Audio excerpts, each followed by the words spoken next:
आपोक्लिम पर। पुनः जी रिपीट कर दे रहा हूँ सर। पहला दोबारा पॉइंट, यदि सूर्य स्थित भाव से, यदि सूर्य स्थित भाव से चंद्रमा केंद्र भाव में हो, यदि सूर्य स्थित भाव से चंद्रमा केंद्र भाव में हो, तो जातक की धन, बुद्धि और निपुणता में कमी रहती है, कमी रहती है। दूसरा पॉइंट, यदि सूर्य स्थित भाव से, यदि सूर्य स्थित भाव से चंद्रमा पनफर यानी कि 2, 5, 8, 11 सूर्य कुंडली में, ठीक ना, यानी कि सूर्य जहां पर बैठे हैं, जिस राशि जी में जी लग्न भगवान। मान हम लोग तैयार करेंगे सूर्य कुंडली, और सूर्य वहां को से लगन मान कर। चंद्रमा को देखेंगे, वहां से चंद्रमा को देखेंगे कि वह पनफर यानी कि 2, 5, 8, 11 इन भावों में हो, तो जातक की धन, बुद्धि बुद्धि और निपुणता में मतलब मध्यम भाव रहता है, निपुणता मध्यम होती है, ठीक ना। जी भगवान। तीसरा पॉइंट, यदि सूर्य स्थित भाव से, यदि सूर्य स्थित भाव से चंद्रमा आपोक्लिम यानी कि 3, 6, 9 और 12, यदि सूर्य स्थित भाव से चंद्रमा आपोक्लिम यानी कि 3, 6, 9, 12 भाव में हो, तो जातक की धन, बुद्धि और निपुणता उस उत्तम स्तर की होती है, यानी कि सबसे बढ़िया, ठीक ना, उत्तम स्तर की होती है। यदि सूर्य स्थित भाव से चंद्रमा आपोक्लिम यानी कि 3, 6, 9, 12 भाव में हो, तो जातक की धन, बुद्धि और निपुणता उत्तम स्तर की होती है, उत्तम स्तर की होती है। चौथा पॉइंट, यदि दिन में जन्म हो, यदि दिन में जन्म हो, जातक का यदि दिन में जन्म हो और चंद्रमा गुरु से दृष्ट हो, चंद्रमा गुरु से दृष्ट हो तथा अपने अपने या अपने अधिमित्र के नवांश में हो, अपने या अपने अधिमित्र के नवांश में हो, तो जातक धनी और सुखी होता है, और सुखी होता है। एक बार और रिपीट कर दे रहे हैं, यदि दिन में जन्म हो, जातक का यदि दिन में जन्म हो और चंद्रमा गुरु से दृष्ट हो, यानी कि चंद्रमा को गुरु देखता हो, तथा अपने या अपने अधिमित्र के नवांश में हो, चंद्रमा अपने या अपने अधिमित्र के नवांश में हो, तो जातक धनी और सुखी होता है, धनी और सुखी होता है। जब पंचधा मैत्री चक्र बताए थे आप लोगों को, तो मित्र अधिमित्र का हमने बताया था। एक तो होती है नैसर्गिक मित्रता, जी एक प्रभु जी।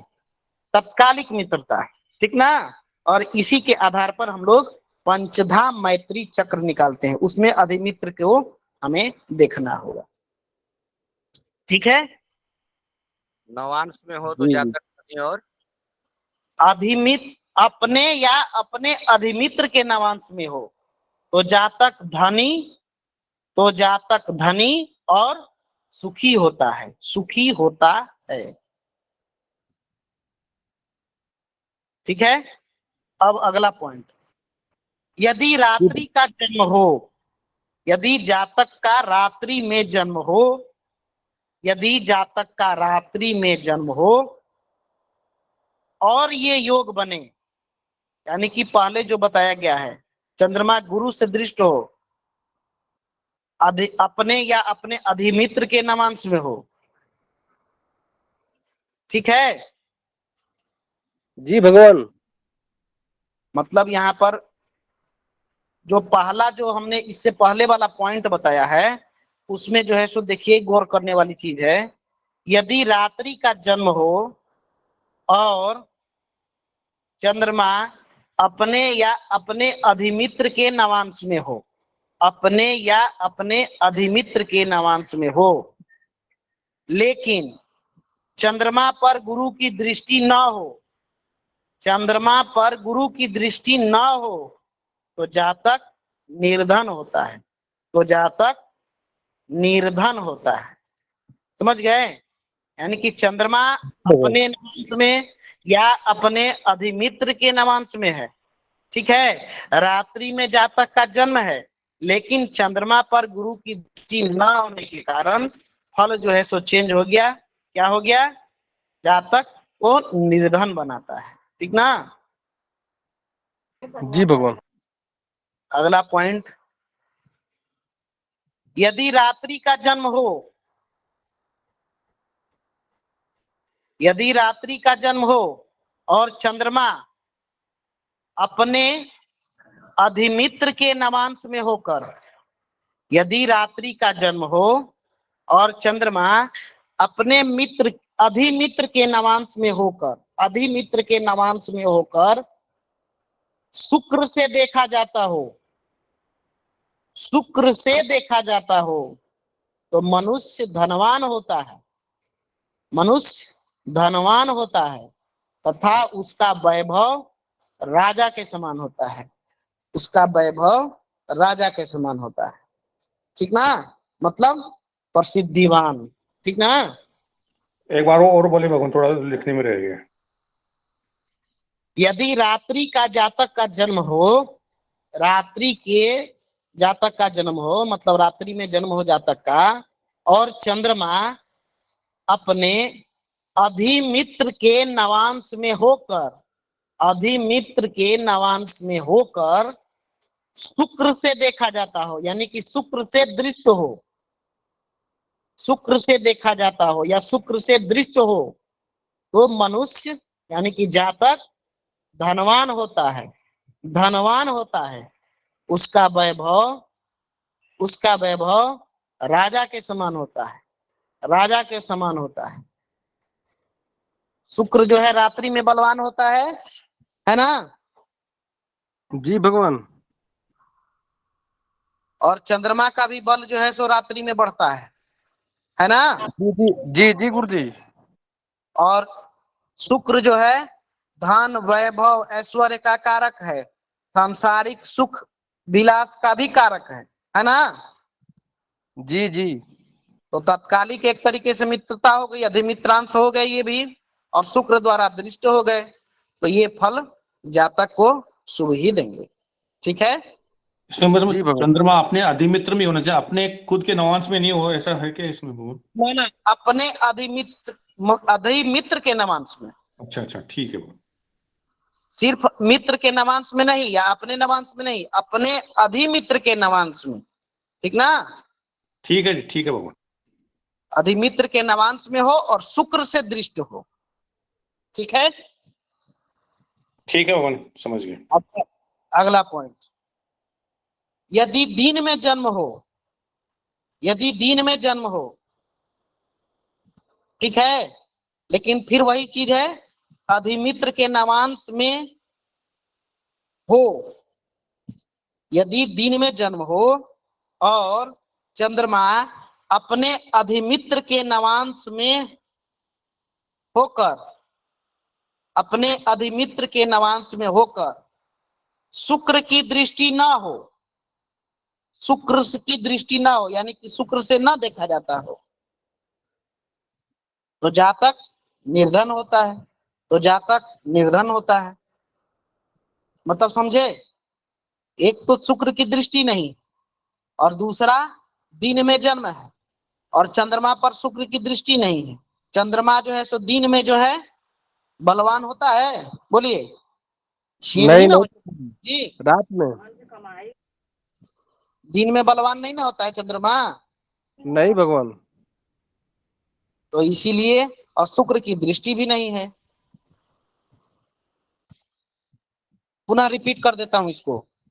यदि दिन में जातक का जन्म हो और चंद्रमा अपने अधिमित्र के नवांश में होकर, अपने अधिमित्र के नवांश में होकर शुक्र से न देखा जाता हो या शुक्र की दृष्टि न हो, शुक्र से न देखा जाता हो या शुक्र की दृष्टि न हो, तो जातक निर्धन होता है, जातक निर्धन होता है।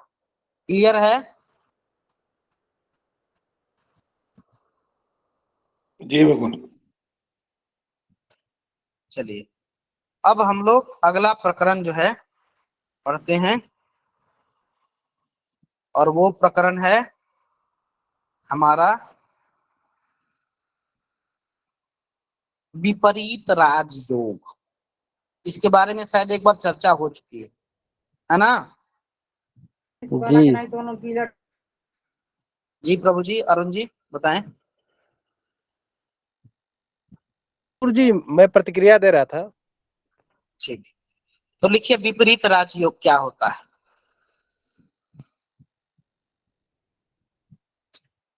विपरीत राजयोग, देखिए कुंडली के 12 भाव में 3 भाव 6, 8, 12, ठीक है।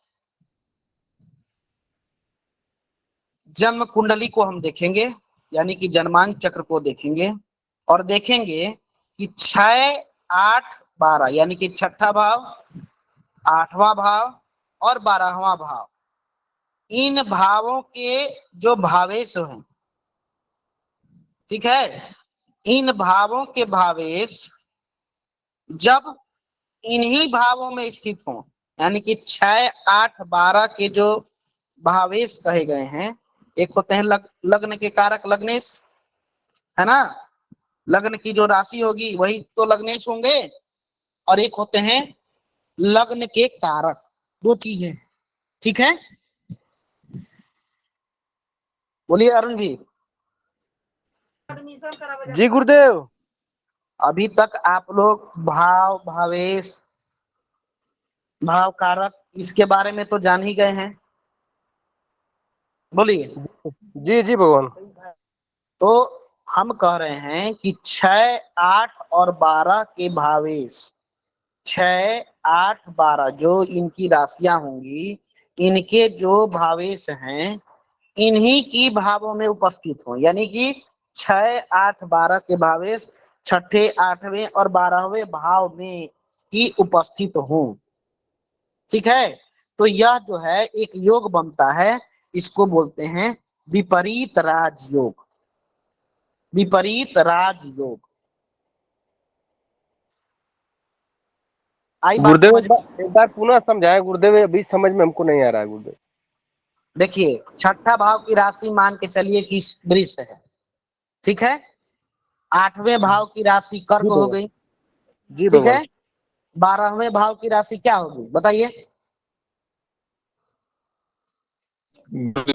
खराब है, 10 बार क्यों चुका मैं, एक बार पुनः बोल दीजिए कृपया। छठे भाव की राशि हो गई वृष, छठे भाव की राशि वृष। 8वें भाव की राशि क्या हो गई? कर्क, है ना। जी जी जी। 12वें जी भाव जी की राशि गुरुदेव। क्या होगी? वृश्चिक राशि से होगी, वृश्चिक। वृश्चिक हो वृश्चिक जाएगी हो, वो, 8वीं राशि। वृश्चिक होगी ना। जी जी भगवान। तो 6, 8, 12 के भावेश क्या होंगे बोलिए, क्रम से बताइए। छठे भाव की राशि हो गई वृष, भावेश कौन होंगे? शुक्र होंगे। शुक्र हो गए भगवान। 8वें भाव की राशि क्या है? कर्क, भावेश कौन होंगे? मंगल। चंद्रमा, चंद्रमा। कोई चंद्र चंद्रमा, देवता। मंगल बोल रहे हैं। कर्क किसकी राशि है प्रभु जी? चंद्रमा की प्रभु जी। तो चंद्रमा होगा ना। 8वें भाव, 8वें भाव की राशि कर्क यानी कि चंद्रमा, और 12वें भाव की राशि वृश्चिक। तो वृश्चिक की राशि उसके भावेश कौन है? मंगल हो जाएगा। मंगल। मंगल। तो ये जो है ये जो शुक्र, चंद्रमा और मंगल जो इन्हीं भाव में यदि स्थित हो जाते हैं तो इसको कहते हैं विपरीत राजयोग। ठीक है। 6, 8, 12 इन तीनों राशियों के स्वामी जो हैं, यह जो है इन्हीं भावों में यदि उपस्थित हो जाते हैं तो इसको भी कहते हैं विपरीत राजयोग। चाहे उलट जाए, मान के चलिए कि चंद्रमा हो गए 6ठे स्थान में, ठीक है, मंगल हो गए 8वें स्थान में, शुक्र हो गए 12वें स्थान में, तो 6, 8, 12 के जो भावेश हैं वो इन्हीं भाव में स्थित है ना। बोलिए, बताइए प्रभु जी। हाँ भगवान, जी सही, समझ में आ गया, अभी क्लियर। समझ में आ गया गुरुदेव। छठे भाव का स्वामी 8वें में बैठेगा तो भी चलेगा। तो भी चलेगा, ठीक है। जी जी जी भगवान। ज्यादा ज्यादा प्रभाव तभी होगा जब इनके भावेश इन्हीं स्थानों में बैठे। ठीक है। छठे भाव का जो कारक, मतलब मान के चलिए कि छठे भाव की राशि क्या हो गई, वृष, तो वृष के स्वामी शुक्र, यानी कि शुक्र वहां पर विराजमान है। ठीक है। 8वें भाव के स्वामी चंद्रमा, भावेश चंद्रमा हुए, तो चंद्रमा जो है उसी में बैठ जाए। ठीक है। और 12वें भाव के स्वामी मंगल, तो 12वें भाव के स्वामी मंगल उसी में विराजमान है। तो 6, 8, 12 के स्वामी, 6, 8, 12 के जो भावेश हैं इन्हीं भाव में यदि उपस्थित हो जाएं तो यह जो है विपरीत राजयोग का निर्माण करता है। ठीक है। अब इसका फल क्या है ना, फल भी तो होना चाहिए। राजयोग है ये, ठीक है, तो इसका फल क्या होना चाहिए। इस जातक, इस योग वाले जातक, लिखते जाइए, इस योग वाले जातक बहुत समृद्ध, बहुत समृद्ध और राज राजेश्वर होते, मतलब बहुत संपदा, सुखी, समृद्धिवान, ठीक है, नामी, यशस्वी।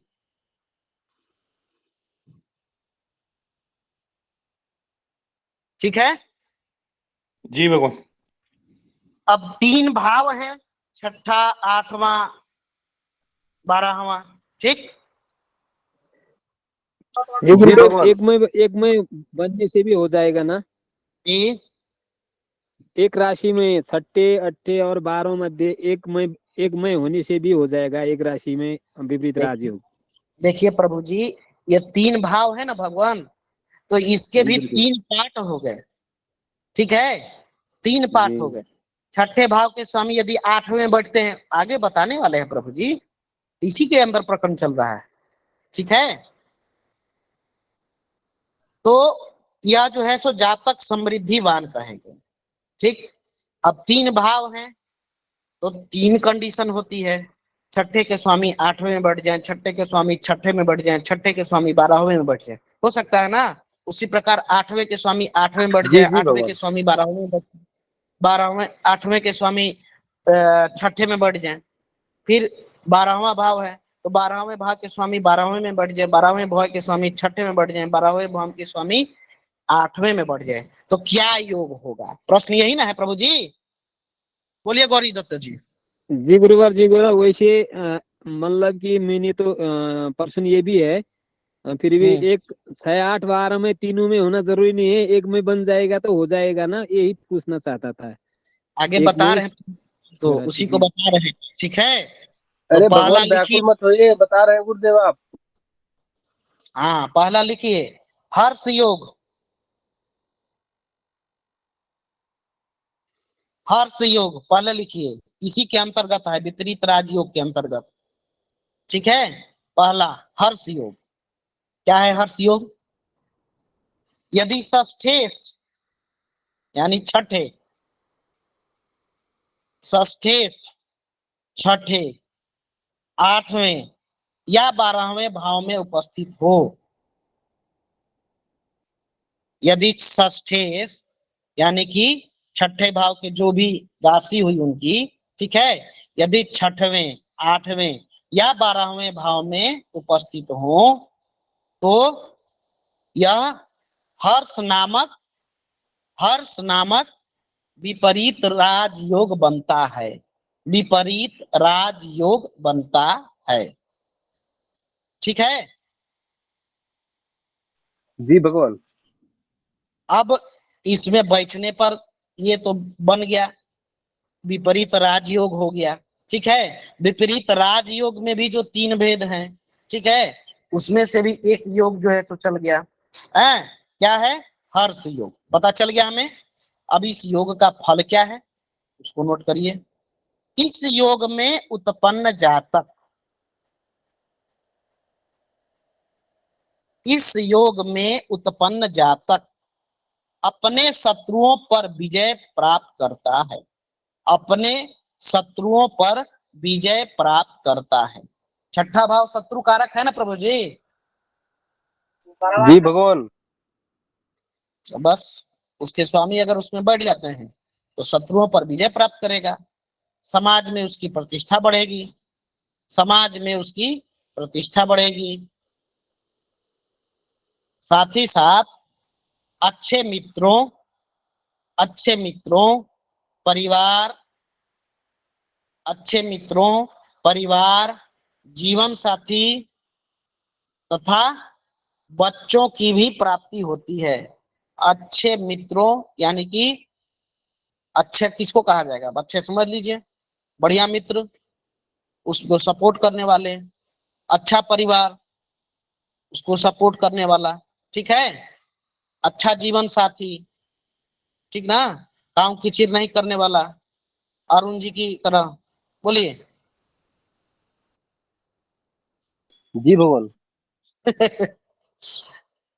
ऐसे ही व्यंग कर रहे थे प्रभु जी।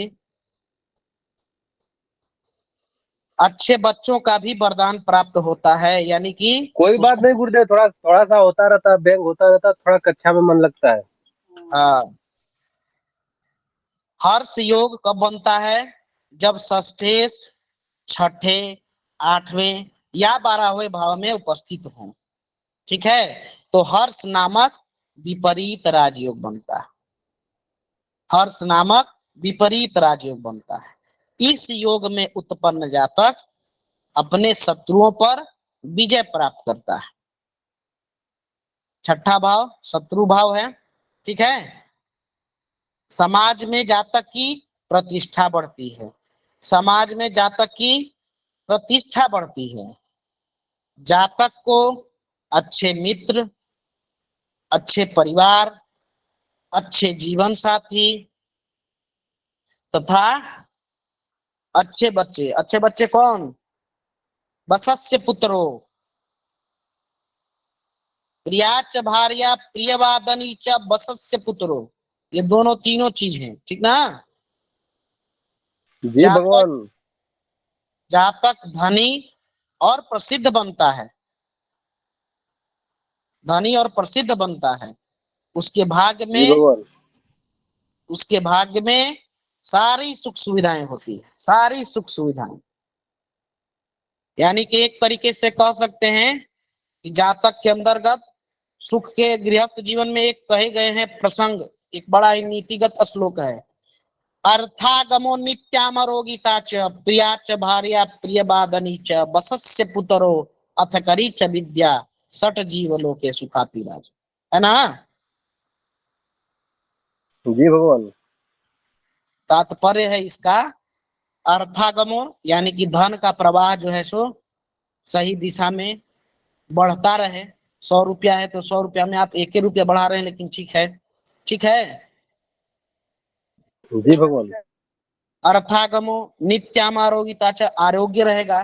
ठीक है। आरोग्य रहेगा यानी कि उसको सुखी रहेगा। ठीक ना। सुख के जो है सो जीवन में 6 प्रकार के, 6 प्रकार के सुख यदि गृहस्थ जीवन में आ जाते हैं तो जातक सुखी कहा गया है। और इनमें से किसी की भी एक में भी न्यूनता आ जाती है तो उसका जीवन कष्टमय व्यतीत होता है ना प्रभु जी। जी जी भगवान। तो यही चीजें हैं। यानी कि हर्ष योग में कह सकते हैं कि यह जो श्लोक है वह बिल्कुल सटीक बैठता है। अर्थागमो नित्यामरोगिता च प्रिया च भार्या प्रियवादनी च बसस्य पुत्रो अथ करी च विद्या सट जीवलोके सुखाति राजन। राजाओं की तरह जीवन व्यतीत करता है ना। जी भगवान। अब लिखिए दूसरा जो है सरल योग। सरल योग, हर्ष योग के बाद विपरीत राजयोग का दूसरा भेद सरल योग। सरल योग क्या है? सरल योग, यदि जन्म कुंडली के छठे, आठवें या 12वें भाव में, यदि जन्म कुंडली के छठे, आठवें या 12वें भाव में अष्टमेश की उपस्थिति हो, अष्टमेश की उपस्थिति हो तो सरल नामक विपरीत राजयोग बनता है। तो सरल नामक विपरीत राजयोग बनता है। यानी कि अष्टमेश चाहे छठे में हो, आठवें में हो या 12वें में हो, ठीक ना, तो भी जो है सो यह जो है सो सरल योग का निर्माण होता है। ठीक है। जी भगवान। अब इसका क्या फल है, इसको लिखिए। इस योग में उत्पन्न जातक, इस योग में उत्पन्न जातक प्रतिकूल परिस्थिति से नहीं घबराता। इस योग में उत्पन्न जातक प्रतिकूल परिस्थिति से नहीं घबराता, मतलब परिश्रमी होता है, ठीक ना, दृढ़ निश्चय होता है। जी जी। विपरीत परिस्थिति यदि जातक के सामने आती है तो उससे घबराता नहीं है, उससे लड़ता है, ठीक है, संयम बनाए रखता है। ठीक है। जी भगवान। पराक्रमी होता है। अष्टम भाव पराक्रम का भी भाव है प्रभु जी। छठा भाव भी पराक्रम का भाव है ना। जी जी प्रभु जी। यह जातक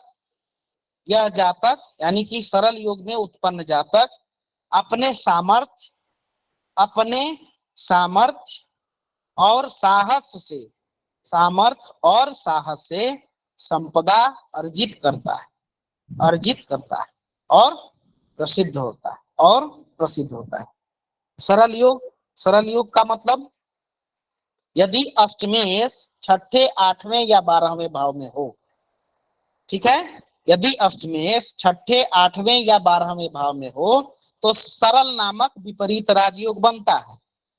इसका फल है कि जातक किसी भी प्रतिकूल परिस्थिति में, यानी कि समय उसके अनुकूल नहीं चल रहा है, ठीक ना, तो जो है विचलित नहीं होता है। जातक जो है विचलित नहीं होता है, बल्कि समय को अनुकूल बनाने के लिए उससे संघर्ष करता है और अपने इसी पराक्रम के बल पर जातक सामर्थ्य, संपदा और प्रसिद्ध होता है ना। जी भगवान। चलिए, अब जो है तीसरा जो है विपरीत राजयोग का फल विमल योग। विमल योग क्या है?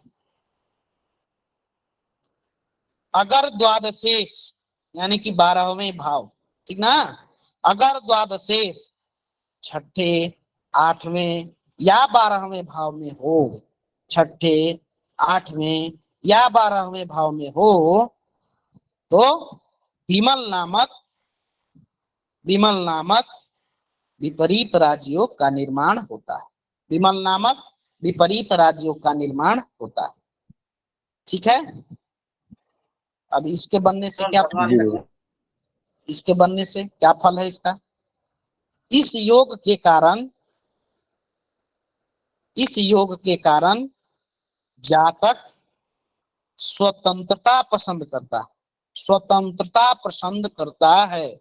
स्वतंत्रता, फ्रीडम चाहिए जातक को, ठीक ना, वह किसी के अंडर रह के काम करना नहीं चाहता है, ठीक ना।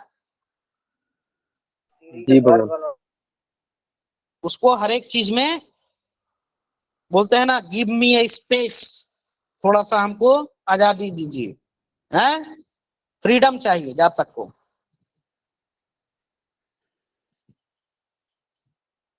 जीवन में प्रसन्न रहना अच्छा लगता है उसको, मतलब सदैव प्रसन्नचित्त रहना चाहता है। साथ ही साथ न्यायप्रिय होता है, न्यायप्रिय जातक न्यायप्रिय होता है। उसके साथ ही जातक अपने अच्छे आचरण और व्यवहार के लिए जाना जाता है। देखिए विमल योग का जो है कैसे निर्माण होता है, तो विमल योग जब छठे, आठवें या 12वें भाव में द्वादशेश यानी कि 12वें भाव का स्वामी यदि उपस्थित होता है तो विमल नामक विपरीत राजयोग का निर्माण होता है। ठीक है। इस योग के कारण जातक स्वतंत्रता प्रिय, साथ ही प्रसन्नचित्त और न्यायप्रिय होता है। जातक प्रसन्नचित्त, स्वतंत्रता प्रिय और न्यायप्रिय होता है। समाज में गुड बिहेवियर, अच्छे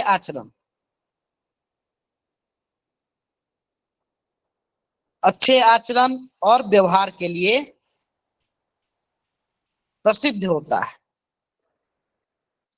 जातक धन संग्रह करने में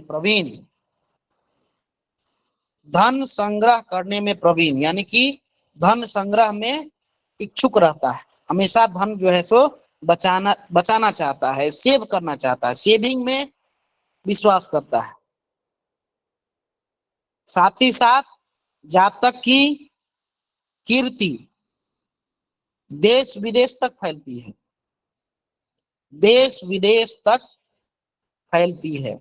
ऐसा जातक विदेश वास भी करता है, NRI, ठीक ना। जी भगवान। ऐसे लोग विदेश में वास करते हैं। ठीक है। जी भगवान। अब कुछ चीज और नोट कर लीजिए। विपरीत राजयोग का फल आयु के उत्तरार्ध में अधिक मिलता है।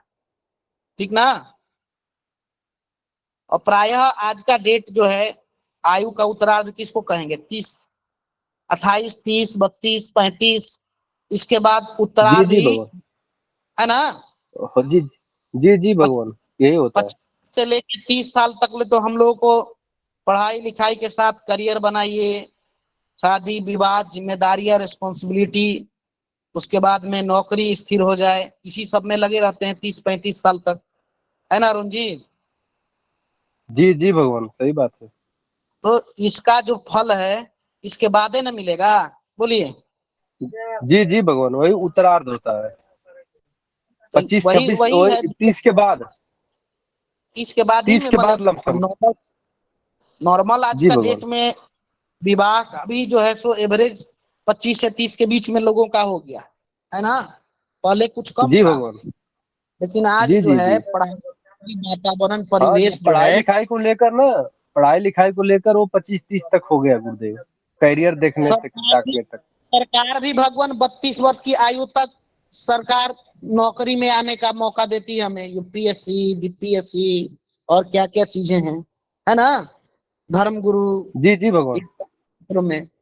तो हम इसको उसके बाद ही जो है सो कहेंगे, मतलब जब तक एक बार जब सेटल हो जाए उसके बाद उसको जो है ये विपरीत राजयोग का फल प्राप्त होता है, ऐसा हम लोग कह सकते हैं। ठीक है। जब 10-5 जी भगवान। कुंडलियों का करिएगा आप लोग तो आपको ये चीजें और जो है समझ में आएंगी। इसके साथ ही एक चीज और है, विपरीत राजयोग, विपरीत राजयोग, इसके जो कारक ग्रह होंगे, यानी कि अलग अलग कुंडलियों के लिए ग्रह कारक अलग अलग होंगे ना भगवान। 6, 8, 12 में जी सभी के भगवान। चंद्र विराज सकते हैं, सभी के शुक्र तो ना विराज सकते हैं, सभी के मंगल भी नहीं विराज सकते हैं, है ना। जी जी। तो 6, 8, 12 भाव के जो कारक ग्रह होंगे उनके दशा अंतरदशा भी अच्छा फल देंगे, ठीक ना। यानी कि सिर्फ स्थित होने पे ही नहीं, अगर 6, 8, 12 में जैसे मैंने बताया कि शुक्र, चंद्रमा और जो है सो मंगल, अभी 3 इन पर चर्चा किए, ठीक है। जी भगवान। तो जो है यह जो है जब इनकी शुक्र की, चंद्रमा की, मंगल की दशा अंतरदशा चलेगी तो ये सारे फल जो है आपको फलीभूत होंगे, ठीक। जी अब गौरी दत्त जी का जो प्रश्न था कि जरूरी तो नहीं है कि तीनों ही रहें, ठीक है, एक भी रहने से तो हो जाएगा। तो भगवान यही जो है सो इनका फल है, जो 3 योग जो हमने बताए, ठीक है, ये विपरीत राजयोग के अंतर्गत ही आते हैं। नाम इनका जो है चेंज हो जाएगा, कभी हर्ष योग बनेगा, कभी सरल योग बनेगा, कभी विमल योग बनेगा, कभी कभी किसी कुंडली में 2 बनेगा, किसी कुंडली में 3 बनेगा, किसी में नहीं भी बनेगा। लेकिन जब भी बनेगा तो इन तीनों में से ही कोई एक का निर्माण होगा, या तीनों का या दोनों का होगा, ठीक है गौरी दत्त जी।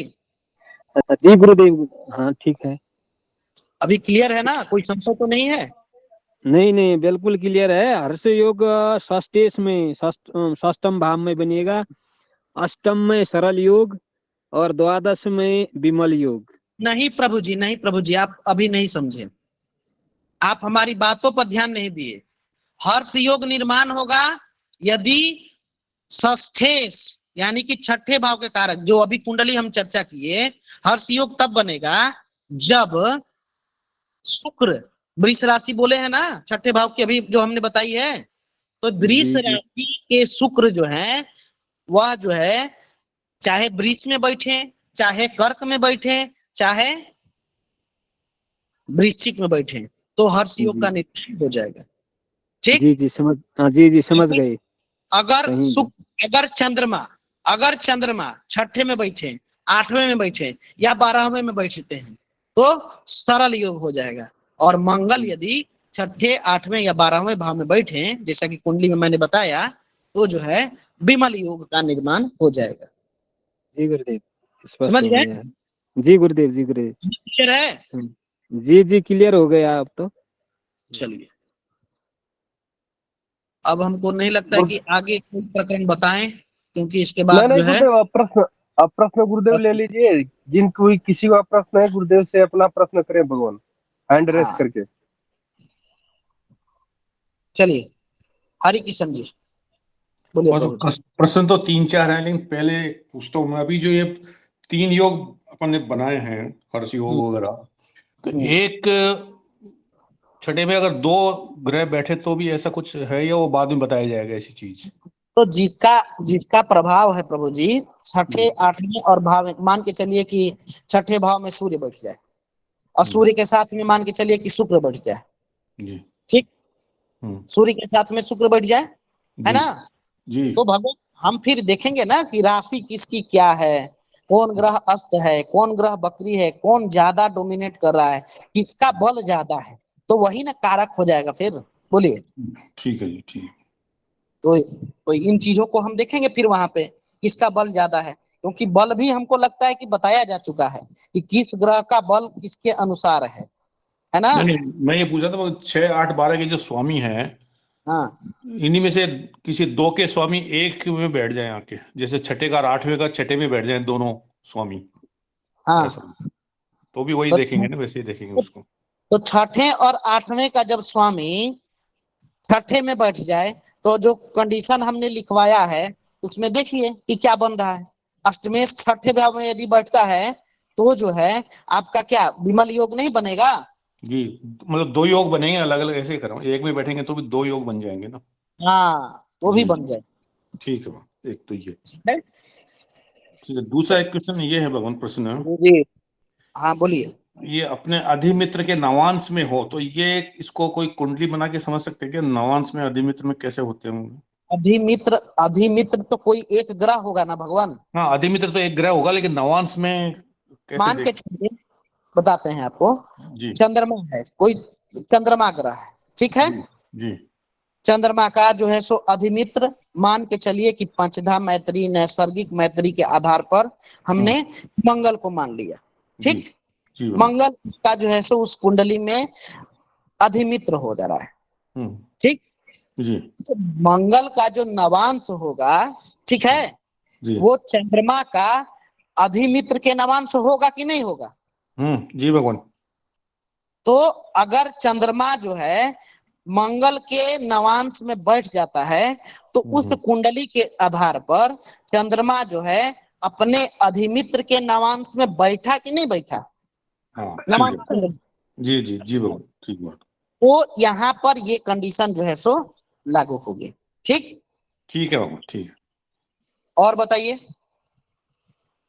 हम दो क्वेश्चन और हैं, अभी पूछ लूं, कोई और पूछने वाले तो ठीक है, नहीं मैं बाद में। हाँ शिव गुरुजी मेरे पास जी एक जी कुंडली आई। जी प्रभु जी। हेलो हाँ प्रभु जी बोलिए, आप बोलिए, आचार्य शिव सागर जी बोलिए। जी, मेरे पास कुंडली आई है गुरुजी, धनु लग्न है, उसमें कर्क राशि का मंगल और राहु साथ में युति कर रहा है, अष्टम भाव में विराजमान है। हाँ, अंगारक योग का निर्माण हुआ। तो अंगारक योग हो गया, क्या विमल योग भी वहां होगा?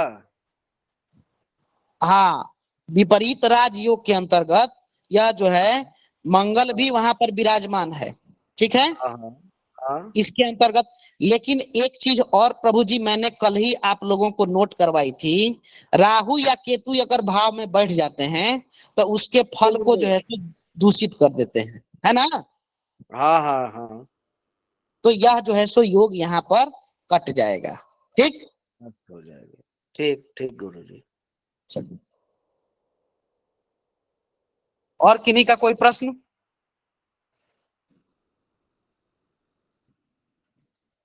मेरे हाँ दो जी प्रश्न हरि और हैं। किशन जी अपना दूसरा प्रश्न करें। हाँ बाबू, ये अपने ये था उसमें बालारिष्ट योग में अपने एक चीज एक को बताया था पॉइंट, लग्न व चंद्रमा दोनों पाप ग्रह से युक्त हो, हम्म लग्नेश कमजोर हो हम्म तथा लग्न या चंद्रमा पर शुभ ग्रहों की दृष्टि न हो तो बालारिष्ट योग होता है। जी जी। और इसको भगवान मैंने कुंडली में बनाने की कोशिश की, लेकिन नहीं बना पाया, मैं नहीं बना मेरे से, बाकी तो दो नहीं बने, बाकी तो बनाए मैंने सारे। चलिए देखिए, अब आपको समझाते हैं यहाँ पे। जी लग्नेश कमजोर हो तो लग्नेश कमजोर किन किन परिस्थितियों में हो जाता है बताइए। लग्नेश कमजोर तब हो जाता है जब पाप ग्रह से यह जो है सो युत हो जाए, हाँ, ठीक। दृष्टि हो जाए, हाँ दृष्टि हो जाए, दूसरा। तीसरा जो है उसकी डिग्री जो है सो कम हो जाए, जी मृतावस्था में हो जाए या बाल्यावस्था में हो जाए या वृद्धावस्था में हो जाए, तो कमजोर होगा कि नहीं होगा? जी भगवान, तो एक कंडीशन यहाँ पर हो गई लग्नेश कमजोर। दूसरा, चंद्रमा कब कमजोर होगा? चंद्रमा भी जब पापक ग्रहों से युक्त हो जाए हाँ या चंद्रमा जातक का जन्म अमावस्या के दिन हो जाए, ठीक है, जी तो चंद्रमा भी कमजोर हो गया। अब इन दोनों को, लग्नेश को, चंद्रमा को, कोई शुभग्रह कहीं से भी अपनी दृष्टि नहीं डाले, न एक पाद, न द्विपाद, न त्रिपाद, न चतुष्पाद, कोई भी दृष्टि न डाले, ठीक है, न लग्नेश को, न लग्न को, ना ही जो है सो, चंद्रमा को, है ना। जी जी ठीक है। तो ये कंडीशन बनेगा कि नहीं बनेगा? हाँ अब इसको जो है तो आप बिठाने का प्रयास करिए कि कहीं पे किसी का डिग्री कमजोर करिए, किसी को जो है तो जातक को अमावस्या के दिन जन्म हो जाए, है तो चंद्रमा ही कमजोर हो जाएगा, है ना। ठीक है, पापक ग्रह युक्त हो जाएगा वो। जी जी ठीक है।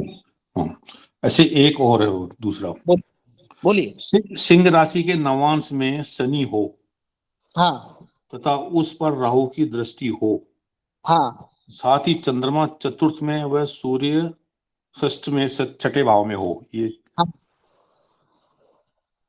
तो देखिए, सिंह राशि के नवांश में जो है सो शनि, तो नवांश का चक्र आपके पास में है, जी तो मान के चलिए कि सिंह राशि जहां पर नवांश कुंडली में आपको मिली वहां पर शनि बैठा दीजिए। ठीक है ठीक। गुरु, अब ठीक क्या है। है, चतुर्थ में मंगल, चंद्रमा। उस पर राहु शनि हो, नवांश में शनि बैठा हो तो उस पर राहु की दृष्टि करा देंगे, ठीक है, ये भी हो ठीक है। जाएगा। हाँ साथ ही चंद्रमा चतुर्थ में और सूर्य षष्ठ में हो। हाँ, तो चंद्रमा चौथे भाव में हो गया। वो नवांश कुंडली में होंगे, नवांश में ही होंगे ना ये भी। हाँ, नवांश में। चतुर्थ, ठीक है, और सूर्य छठे में बैठ जाएंगे। हाँ ठीक है, हो जाएगा, क्लियर हो गया वन, सब क्लियर हो गया वन, ठीक है वन। चलिए ठीक। ज्योति जी, प्रोफेसर महोदय। हाँ महोदय, प्रश्न करिए। ज्योति मिश्रा जी प्रश्न करें महोदया। जी गुरुजी, मेरा जी। प्रश्न ये था कि अष्टम भाव में अगर शनि बैठ जाए तो मतलब शनि को अष्टमेश कहा जाता है क्या? अष्टम तो भाव में शनि, अष्टमेश दो प्रकार से होते हैं।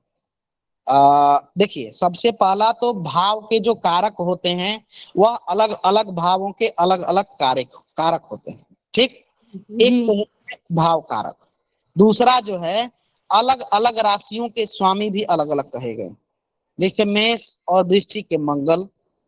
ठीक है, मेष राशि और वृश्चिक राशि के मंगल। जी ठीक।